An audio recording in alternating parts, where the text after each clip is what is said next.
José Manuel Vidal.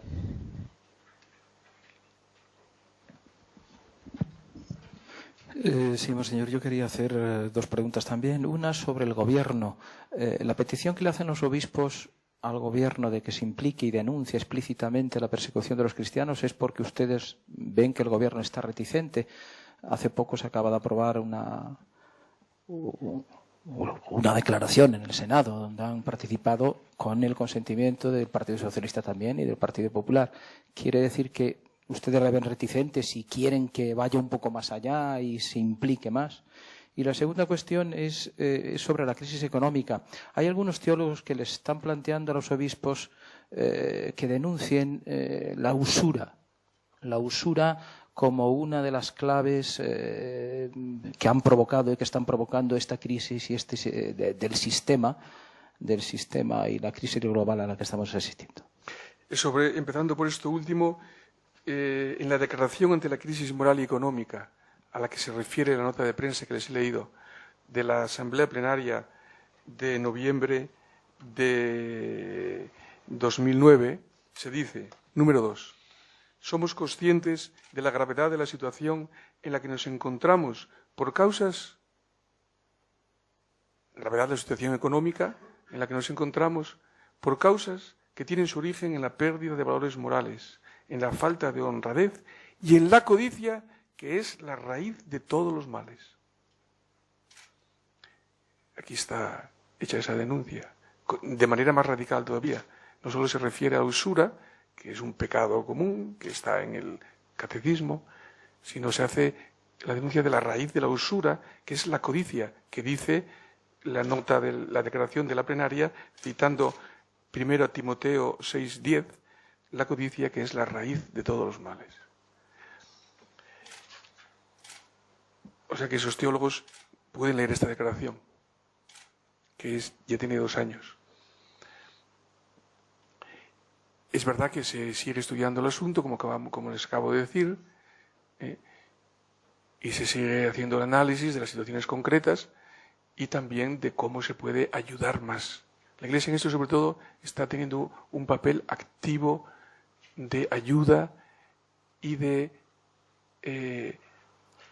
crear los medios para que el impacto de la crisis en las personas que más lo sufren sea el menor posible.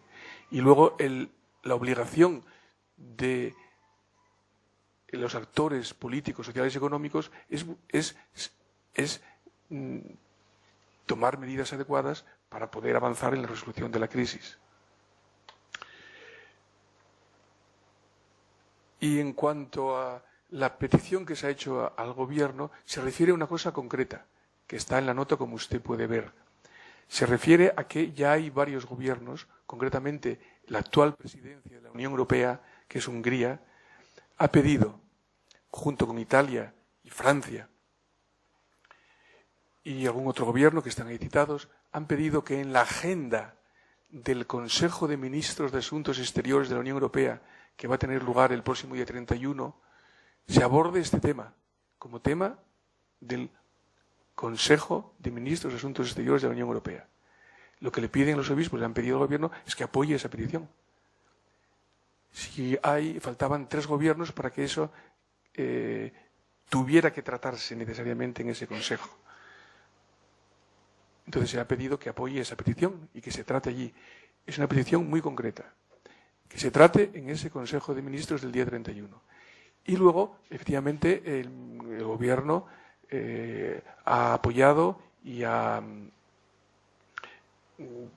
promovido algunas iniciativas como esta, que ha concluido en una declaración notable, interesante, del Senado sobre este grave asunto de orden internacional. Eso se reconoce y por eso ha sido posible también hacer esta otra petición que abundaría en más acciones en la misma dirección en la que ya se están haciendo. Ainara Galarraga, El País, al fondo.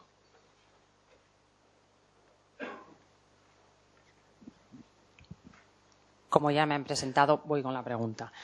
En algunos países europeos donde la pertenencia a la Iglesia Católica implica el pago de un impuesto religioso, ha habido un número número significativo, llamémosle, de bajas durante 2010. ¿Cuál es su valoración respecto a eso? ¿Qué parte lo atribuiría exclusivamente a los escándalos por abusos sexuales? Sé que es algo que no afecta a la Iglesia en España porque el sistema por el que nos regimos no es ese, pero también implica pérdida de dinero vía esos impuestos. ¿Cómo lo valora? Como son situaciones que afectan a otras conferencias episcopales y a otros países, yo no voy a hacer valoraciones de eso.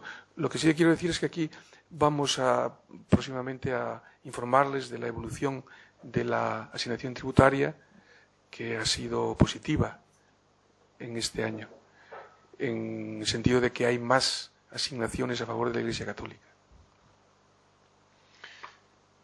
Juan Luis Vázquez, Alfa y Omega. Hola, buenos días.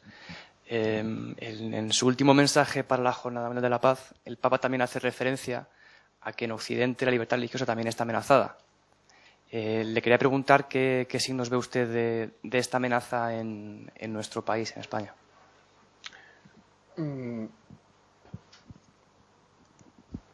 Sí, es un discurso interesante del Papa, que no es el momento de hacer un exégesis de él.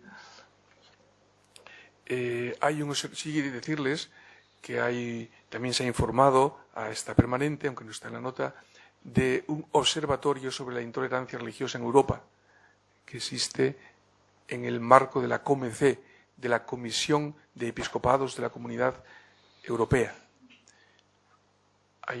Pueden tener ustedes acceso a ese observatorio que es público, tiene su propia web, y ahí se narran casos no solo de España, sino de casi todos los países de Europa, donde hay casos, síntomas de discriminación de los católicos y de los cristianos en general, también en nuestro ámbito.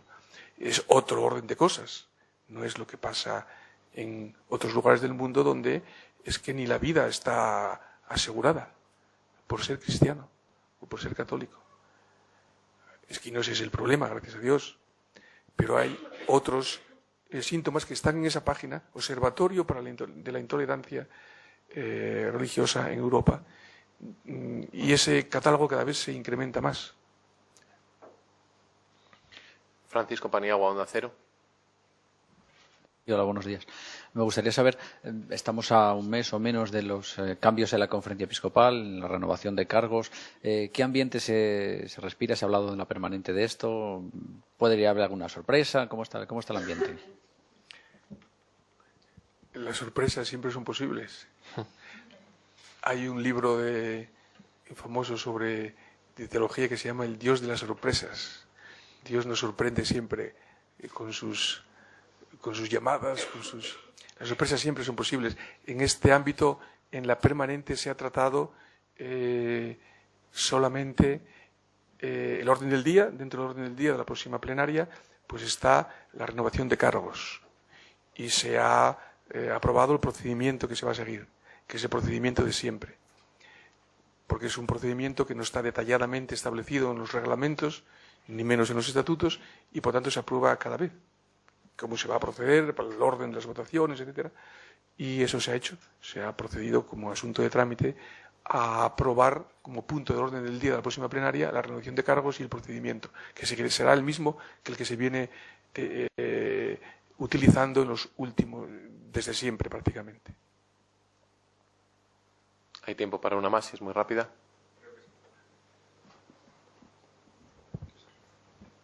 Buenos días, Esteban Sala de Cataluña Radio. Dos puntualizaciones simplemente sobre el tema del matrimonio que hemos hablado antes. Entiendo lo que la diferencia que hace entre el matrimonio civil y el canónico. La pregunta sería si la Conferencia Episcopal tiene conocimiento o no de que estén descendiendo en términos absolutos los matrimonios católicos, los canónicos.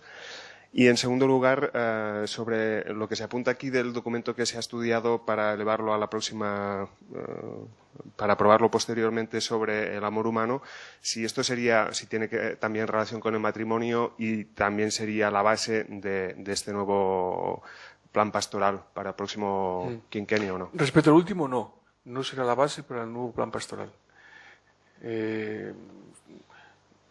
todavía se está pensando, pero casi seguro que no. Tampoco puedo decir que no al 100%, pero casi seguro que no. Casi seguro que no será la base del nuevo plan pastoral. Y efectivamente es hace exactamente 10 años que la Conferencia Episcopal ha publicado un documento importante que se titula El matrimonio santuario de la vida y futuro de la sociedad. Se publicó en el año 2001, ahora hace 10 años. Las cosas han cambiado, aquello sigue siendo básicamente válido, pero se quiere hacer una reflexión en la misma línea e incorporando las nuevas situaciones que se han dado desde entonces. Entonces, en ese documento, efectivamente, se hablará de la antropología del amor, de la persona, como ser definido y vocacionado hacia el amor. ¿Qué significa el amor? De la relación hombre-mujer como elemento fundamental de esta vocación, del matrimonio como institución, de la familia. Ese es el contexto de ese documento en sus líneas generales, que todavía hay un primer borrador. Y respecto de la otra cuestión, efectivamente están bajando, como ha visto usted en las últimas estadísticas, el número de matrimonios, a pesar de que se pueden repetir mucho, 4 o 5 al año, están bajando. Ha bajado el número global de matrimonios y también el número de matrimonios canónicos. Otra cosa es la proporción, ¿verdad? Le agradezco la pregunta porque me ayuda a aclarar esto. Otra cosa es que bajen más el de canónicos que el otro. Bajan todos. Y eso a pesar de la desventaja con la que juega el de matrimonios católicos, que no se puede repetir. El de civiles se puede repetir mucho y eso en las estadísticas aparece, no aparece. ¿Qué es el segundo, el tercero, el cuarto o el quinto matrimonio? No aparece en las estadísticas, todos van en el mismo saco. Eso es una distorsión fundamental de los números de la proporción. Porque se comparan cosas heterogéneas, absolutamente heterogéneas. Ahora, es verdad que el número en cifras absolutas bajan todos. Y en cierto sentido bajan menos los canónicos porque no se pueden repetir. Luego, yo diría que no es verdad que bajen más los canónicos. Porque a pesar de que no se pueden repetir, bajan, pero también bajan los otros, que son mucho más baratos. Perdonen la fórmula, ¿no? No es que sean baratos, es que es otra cosa, es que son repetibles. Muy bien, les recuerdo que el próximo lunes a las 11 están invitados a un desayuno informativo de trabajo para presentar el Congreso de la Sagrada Escritura en la Iglesia, que se celebrará en Madrid los días 7, 8 y 9 de febrero. En el Palacio de Congresos. Palacio de Congresos, con motivo de la presentación de la Sagrada Biblia, la versión oficial de la Conferencia Episcopal Española. Les agradecemos mucho su presencia. Hasta entonces.